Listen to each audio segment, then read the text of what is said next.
जाडोमा चाहिँ गहतको दाल खानुपर्छ अरे के। बुढापाकाले भनेको गहतको दालले सर्दी जान्छ अरे। ल सँगै बनाऊँ है त। यो दाल चाहिँ मैले हिजो बेलुका नै भिजाउन राखेको थिएँ अनि मजाले भिजिसकेको थियो अनि त्यसमा थोरै नुन राखेर कुकरमा 4-5 सिटी लगाएँ।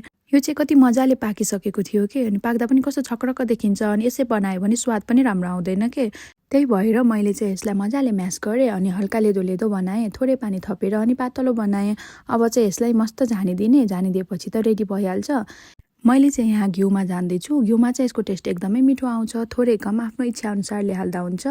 अनि थोरै जिरालाई पनि फुराइदिएँ अनि प्याजलाई रातो हुने गरी भुटेँ अनि अदुवा लसुनलाई पनि राखेर रातो हुने गरी बनाएँ। त्यसपछि मैले थोरै हिङलाई राखिदिएँ अनि थोरै बेसार अनि जिरा धनियाको धुलोलाई पनि राखेँ। नुन चाहिँ हामीले उसिन्दा नै राखिसकेको थियो अनि खुर्सानी चाहिँ आफ्नो इच्छा अनुसारले राख्दा हुन्छ।